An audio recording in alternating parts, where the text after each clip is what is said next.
नमस्कार। हम पढ़ रहे थे कक्षा 8 हमारे अतीत को, देसी जनता को सभ्य बनाना, राष्ट्र को शिक्षित करना।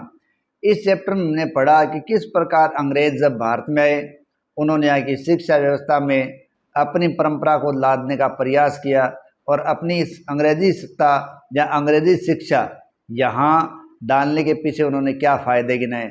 जबकि इनका दूसरा धड़ा ऐसा भी था जो यहाँ की सभ्यता संस्कृति को वापस खड़ा करना चाहता था या यहाँ के लोगों को विश्वास पर प्राप्त करना चाहता था।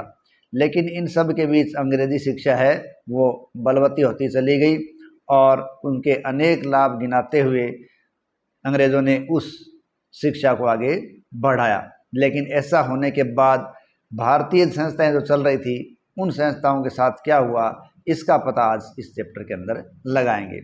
देखिए, स्थानीय पाठशालाओं का क्या काम हुआ। देखिए, उस समय बच्चे आज की तरह स्कूल नहीं जाते थे और ना ही आज की तरह स्कूल थे। तो फिर क्या होता था, देखिए चित्र में आपको दिख रहा है ग्रामीण पाठशाला का झोंपड़ी के बाहर है, बैठकर लोग पढ़ रहे हैं।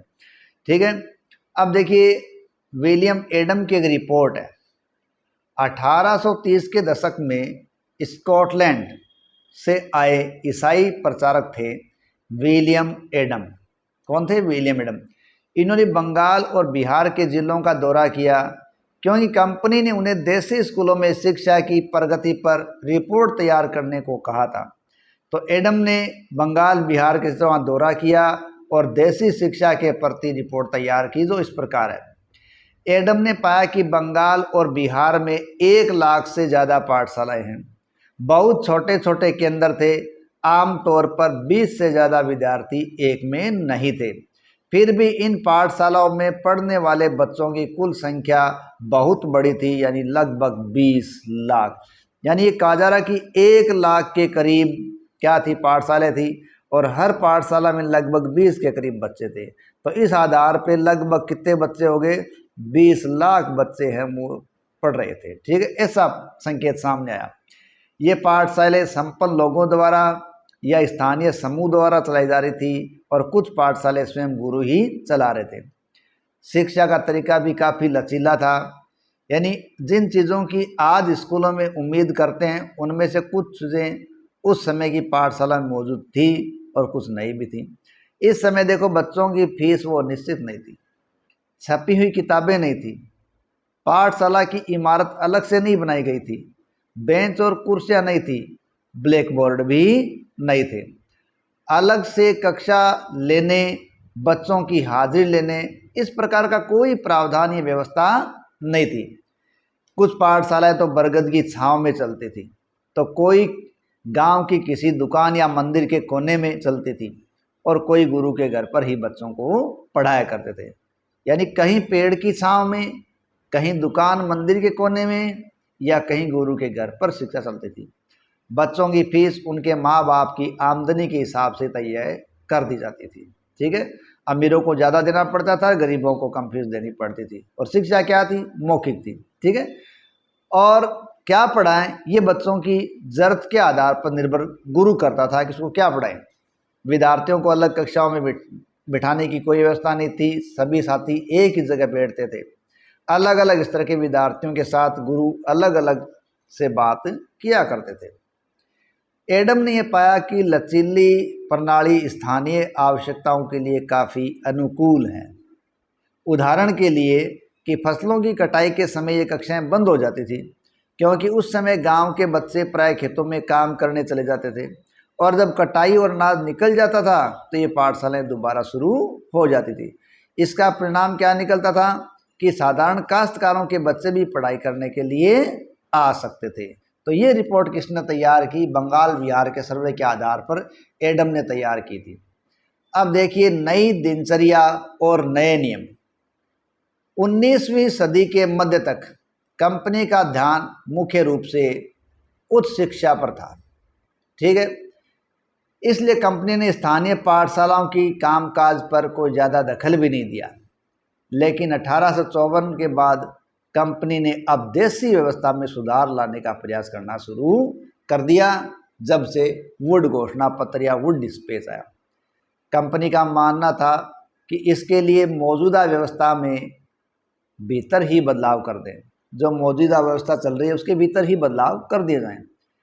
एक नई दिनचर्या, नए नियमों और एक नियमित निरीक्षणों के जरिए पाठशालाओं को व्यवस्थित करना वो चाहती थी कि उनकी नियमित दिनचर्या हो, नए नियम हो, नियमित निरीक्षण हो, इस आधार पर पाठशालाएं व्यवस्थित हो जाएं। इसके लिए क्या करें? कंपनी ने क्या करने का सोचा? उन्होंने सबसे पहले तो बहुत सारे मंदिरों, पंडितों को सरकारी नौकरी पर रखा। किसको नौकरी पर रखा? पंडितों को। और प्रत्येक पंडित को 4-5 स्कूलों की देखरेख का जिम्मा भी सौंप दिया। अब इन पंडितों का काम क्या था कि इन पंडितों का काम था पाठशालाओं का दौरा करना, वहाँ अध्यापन की स्थितियाँ हैं उनमें सुधार लाना। प्रत्येक गुरु को निर्देश दिया गया था कि वे समय समय पर अपने स्कूल के बारे में रिपोर्ट भेजें और कक्षाओं को नियमित सारणी के अनुसार या समय सारणी के अनुसार ही चलाएं या पढ़ाएं। अब जो अध्ययन था वो पाठ्य पुस्तकों पर आधारित होगा। यानी पहले इस प्रकार की नियमितता नहीं थी, न पाठ्य पुस्तकों की कोई बात थी, न कोई निरीक्षण की बात थी, लेकिन अब ये सब बातें शामिल हो गई थी। तो पाठ्य पुस्तक पर आधारित अध्ययन होगा। विद्यार्थियों की प्रगति को नापने के लिए वार्षिक परीक्षाओं की रूपरेखा भी तैयार की जाने लगी। विद्यार्थियों से कहा गया कि वे नियमित रूप से शुल्क दें, नियमित रूप से कक्षा में आएं, तय सीट पर बैठें और अनुशासन के नियमों का पालन करें। कुल मिला के स्कूल या संस्था में मुख्य रूप से एक तत्व शामिल किया गया और वो था अनुशासन। यानी उन अनुशासन के आधार पर इनको बैठने की बात कही गई। नए नियमों पर चलने वाली पाठशालाओं को सरकारी अनुदान भी मिला। जो पाठशालाएं नई व्यवस्था के भीतर काम करने को तैयार नहीं थी उन्हें कोई मदद नहीं मिलती थी, और जिन गुरुओं ने सरकारी निर्देशों का पालन करने की बजाय अपनी ही स्वतंत्रता को बनाए रखा उनको कोई सरकारी सहायता प्राप्त नहीं होती थी। और इसके कारण हुआ क्या कि जो संस्थाएं सरकारी सहायता प्राप्त कर चुकी थी, नियम से चल रही थी, उनके सामने ये पुरानी संस्थाएं, पाठशालाएं कमजोर पड़ने लगी। इन नए नियमों और दिनचर्या का एक और भी नतीजा हुआ कि पहले वाली व्यवस्था में गरीब किसानों के बच्चे भी पाठशाला में जा सकते थे, क्योंकि उन्हें पाठशालाओं की समय सारणी काफ़ी लचीली लगती थी, होती थी। लेकिन नई व्यवस्था के अंदर एक मुख्य बिंदु अनुशासन डाल दिया गया। ठीक है, तो नई व्यवस्था की मांग थी अनुशासन। इसमें बच्चे को नियमित रूप से स्कूल आना था। अब कटाई के मौसम में भी बच्चों का स्कूल में आना जरूरी था, जबकि उस समय गरीब बच्चे हैं वो खेतों में काम करने के लिए जाया करते थे। अगर कोई बच्चा स्कूल नहीं आ पाता था तो इसे अनुशासनहीनता माना जाता था। यानी इसका मतलब था ये अनुशासनहीन बच्चा है जो नहीं आता और ये पढ़ना लिखना भी नहीं चाहता। राष्ट्रीय शिक्षा की कार्य सूची। देखिए, केवल अंग्रेज अफसर ही भारत में शिक्षा के बारे में नहीं सोच रहे थे, बल्कि भारतीय विचारक भी इसके बारे में सोच रहे थे। और भारत के विभिन्न भागों में बहुत सारे विचारक शिक्षा के व्यापक प्रचार प्रसार की बात कहने लगे थे।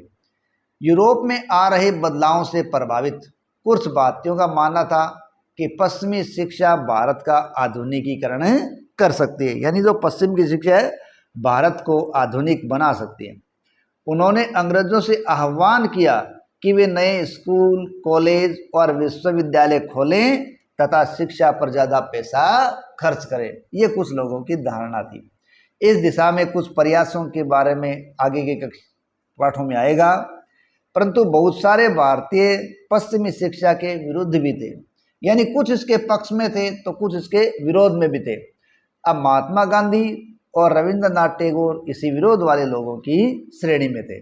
देखिए उनका क्या कहना था। महात्मा गांधी के बारे में पहले वो कहते हैं, अंग्रेजी शिक्षा ने हमें गुलाम बना दिया। अब देखिए महात्मा गांधी की बात समझते हैं कि उन्होंने पूरी तरीके से क्या बात कही है। महात्मा गांधी का कहना था कि औपनिवेशिक शिक्षा ने भारतीयों के मस्तिष्क में हीनता का बोध पैदा कर दिया और पश्चिमी शिक्षा के प्रभाव में आकर यहाँ के लोग पश्चिमी सभ्यता को ही श्रेष्ठ मानने लगे हैं और अपनी सभ्यता संस्कृति के प्रति उनका गौरव भाव नष्ट होने लगा है। तो ये किसने कहा? महात्मा गांधी ने कहा कि यहाँ के भारतीयों के मस्तिष्क में अपनी संस्कृति के प्रति, शिक्षा के प्रति हीनता तथा पश्चिमी सभ्यता को श्रेष्ठ मानने की भावना और अपने प्राचीन संस्कृति के गौरव को न मानने की भावना आ रही है। कुल मिला के वो देश की सभ्यता संस्कृति से दूर हो रहे हैं। महात्मा गांधी ने कहा कि शिक्षा में विष भरा है। कौन सी शिक्षा में? अंग्रेजी शिक्षा में। और यह शिक्षा पापपूर्ण है। इसने भारतीयों को दास बना दिया है। इसने लोगों पर प्रभाव डाला है एवं उनके मुताबिक पश्चिम से अभिभूत, पश्चिम से आने वाली हर चीज़ की प्रशंसा करने वाले इन संस्थानों में पढ़ने वाले भारतीय ब्रिटिश शासन को ही पसंद करने लगे थे। तो महात्मा गांधी मानते हैं कि इसमें पढ़ने वाले जो लोग थे वो ब्रिटिश संसद को ही या ब्रिटिश को ही पसंद करने लग गए थे, क्योंकि वही कल्चर उन पर प्रभाव डालना कर रहा था। महात्मा गांधी एक ऐसी शिक्षा के पक्षधर थे जो भारतीयों के भीतर प्रतिष्ठा और स्वाभिमान का भाव पुनर्जीवित करे। राष्ट्रीय आंदोलन के दौरान उन्होंने विद्यालयों में आह्वान किया कि वे शिक्षा संस्थानों को छोड़ दें और अंग्रेज़ों को बताएं कि अब वे गुलाम बने रहने के लिए तैयार नहीं है। महात्मा गांधी की दृढ़ मान्यता थी कि शिक्षा केवल भारतीय भाषाओं में ही दी जानी चाहिए। उनके मुताबिक अंग्रेजी में दी जा रही शिक्षा भारतीयों को अपाहिज बना देगी। उसने उन्हें अपने सामाजिक परिवेश से काट दिया है और उन्हें अपनी ही मातृभूमि पर अजनबी भी बना दिया है। ये कौन कह रहे? महात्मा गांधी जी कह रहे। तो महात्मा गांधी जी की राय में विदेशी भाषा बोलने वाले, स्थानीय संस्कृति से गणना करने वाले अंग्रेजी शिक्षित भारतीय अपनी जनता से जुड़ने के तौर तरीके भूल सके। यानी जो अंग्रेजी शिक्षित भारतीय थे वो अब विदेशी भाषा बोलते रहे और स्थानीय संस्कृति से गणना करने लगे थे। तो कुल मिला के वो यहाँ के लोगों से, तरीकों से दूर हो चुके थे। महात्मा गांधी का कहना था कि पश्चिमी शिक्षा मुख्य ज्ञान की बजाय केवल पढ़ने और लिखने पर केंद्रित है। यानी मुख्य ज्ञान नहीं है, पश्चिमी शिक्षा तो पढ़ने और लिखने पर केंद्रित है। उसमें पाठ्य पुस्तकों पर तो जोर दिया जाता है, लेकिन जीवन अनुभवों, व्यवहारिक ज्ञान की उसमें उपेक्षा कर दी जाती है। गांधी जी का तर्क था कि शिक्षा से व्यक्ति का दिमाग और आत्मा विकसित होती है। कुल मिला के व्यक्ति का सर्वांगीण विकास कौन करती है? शिक्षा करती है। गांधी जी की राय में केवल साक्षरता यानी पढ़ने और लिखने की क्षमता पा लेना ही शिक्षा नहीं है। इसके लिए तो लोगों को हाथ से काम करना पड़ता है, हुनर सीखने पड़ते हैं और वह ये जानना पड़ता है कि विभिन्न चीज़ों किस तरह से काम करती है। उनका मस्तिष्क समझने की क्षमता दोनों विकसित होती है। कैसे होती है ये जाने। देखो, जैसे जैसे राष्ट्रीय भावना का प्रचार हुआ, दूसरे विचारक भी ऐसी राष्ट्रीय शिक्षा प्रणाली के बारे में सोचने लगे जो अंग्रेजों द्वारा स्थापित की गई व्यवस्था से आमूल तौर पर अलग ही थी। तो ऐसी संस्था का दूसरा नाम आ रहा है टैगोर का शांति निकेतन। एक आया महात्मा गांधी के बारे में जिन्होंने अंग्रेजी शिक्षा की मुखालिफत की और भारतीय संस्कृति शिक्षा की पैरवी की। वहीं टैगोर ने शांति निकेतन के रूप में क्या लोगों के सामने रखा। देखिए, रविंद्रनाथ टैगोर द्वारा 1901 में शांति निकेतन की स्थापना की गई थी। और टैगोर जब बच्चे थे तो स्कूल जाने से वो बहुत चिढ़ते थे, क्योंकि स्कूल में उनका दम घुटता था। उन्हें स्कूल का माहौल दमनकारी लगता था। टैगोर को ऐसा लगता था कि वो किसी स्कूल में नहीं है बल्कि वो किसी जेल में है, क्योंकि वहाँ के बच्चे कोई मनचाहा काम नहीं कर पाते थे। ठीक है, जब दूसरे बच्चे शिक्षक को सुन रहे होते तो टैगोर का दिमाग कहीं और भटक रहा होता, यानी वो एक स्वतंत्र वातावरण की बात सोच रहे होते। कलकत्ता के अपने स्कूल जीवन के अनुभवों ने शिक्षा के बारे में टैगोर के विचारों को काफ़ी प्रभावित कर दिया। जब वे बड़े हुए तो उन्होंने एक ऐसा स्कूल खोलने के बारे में सोच लिया जहां बच्चे खुश रह सके। अब देखिए, टैगोर मानते थे कि बच्चों को ऐसा आवास मिले जहां बच्चे क्या हो, मुक्त और रचनाशील हो, जहां वे अपने विचारों और आकांक्षाओं को समझ सके। टैगोर को लगता था कि बचपन का समय अपने आप सीखने का समय होना चाहिए। वह अंग्रेजों द्वारा स्थापित की गई शिक्षा व्यवस्था के कड़े और बंधनकारी अनुशासन से मुक्त होना चाहिए। यानी शिक्षा व्यवस्था में जो कड़े और बंधनकारी अनुशासन है वो नहीं होना चाहिए। शिक्षक कल्पनाशील हो, बच्चों को समझते हों और उनके अंदर उत्सुकता, जानने की चाह विकसित करने में मदद करता हो। ठीक है, नहीं, बच्चों के अंदर उत्सुकता, कुछ चीज़ को समझने और जानने की चाह विकसित करें। ठीक है, टैगोर के मुताबिक वर्तमान स्कूल बच्चे की रचनाशीलता, चकित होने के उसके स्वाभाविक गुण को मार देती है। यानी वर्तमान जो स्कूल की स्थिति है वो उसकी रचनात्मक क्षमता को मार देती है। टैगोर का मानना था कि सृजनात्मक शिक्षा को केवल प्राकृतिक परिवेश में ही प्रोत्साहित किया जाना चाहिए, ये किया जा सकता है। इसलिए उन्होंने कलकत्ता से 100 किलोमीटर दूर एक ग्रामीण परिवेश में अपना स्कूल खोलने का फैसला किया और उन्हें इस जगह निर्मल शांति भरी थी, इसलिए इसका नाम यहाँ क्या रखा, निर्मल शांति भरी जगह का नाम शांति निकेतन रखा। यानी वो मानते थे कि सृजनात्मक शिक्षा को केवल प्राकृतिक परिवेश में ही प्रोत्साहित दिया जा सकता है। तो यहाँ उन्होंने शांति निकेतन खोला, जहाँ प्रकृति के साथ जीते हुए बच्चे अपनी स्वाभाविक सृजनशीलता या मेधा को और विकसित कर सकते थे, उनकी मेधा विकसित हो जाती। बहुत सारे मामलों में टैगोर और महात्मा गांधी के विचारों के बारे में कमोबेश एक जैसी समानता है। ठीक है, लेकिन दोनों के बीच फर्क भी था। यानी टैगोर और गांधी के बीच कहीं समानता थी तो कहीं अंतर भी था।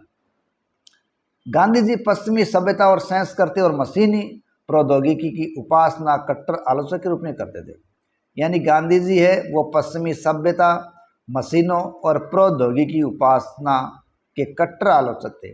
वहीं टैगोर क्या मानते थे कि आधुनिक पश्चिमी शिक्षा और भारतीय परंपरा के श्रेष्ठ तत्वों का सम्मिश्रण मानने, यानी वो चाहते थे कि पश्चिम का जो श्रेष्ठ ज्ञान है, तकनीकी है और भारतीय सभ्यता है, उन दोनों का श्रेष्ठ तत्वों का मिश्रण हो, वो बढ़िया रहेगा। उन्होंने शांति निकेतन में कला, संगीत, नृत्य के साथ साथ विज्ञान और प्रौद्योगिकी की भी शिक्षा दी थी। इस प्रकार बहुत सारे लोग इस बारे में सोचने लगे थे कि एक राष्ट्रीय शिक्षा प्रणाली की रूपरेखा क्या होनी चाहिए। कुछ लोग अंग्रेजों द्वारा स्थापित की गई व्यवस्था में परिवर्तन भी चाहते थे। उनका मानना था कि इस व्यवस्था को इस तरह फैलाया जाए कि इसमें ज़्यादा से ज़्यादा भारतीयों को या लोगों को पढ़ने का मौका मिले। लेकिन इसके विपरीत बहुत सारे लोग ऐसे भी थे जो एक वैकल्पिक व्यवस्था चाहते थे ताकि लोगों को सच्चे अर्थों में राष्ट्रीय सांस्कृतिक शिक्षा दी जा सके। कौन तय करे कि सच्चे अर्थों में राष्ट्रीय क्या होता है? इस राष्ट्रीय शिक्षा की बहस स्वतंत्रता के बाद भी चलती रही और अलग अलग समय पर हमारे देश में अलग अलग प्रकार की शिक्षा नीतियां लाई गई और इसी क्रम में 2020 या 2020 की राष्ट्रीय शिक्षा नीति भी लाई गई है। इसी के साथ हमारा लेसन समाप्त होता है। धन्यवाद। अगर आपको हमारा ये लेसन पसंद आया तो प्लीज़ चैनल को सब्सक्राइब करें, लाइक करें, कमेंट करें, आगे से आगे शेयर करें। जय हिंद।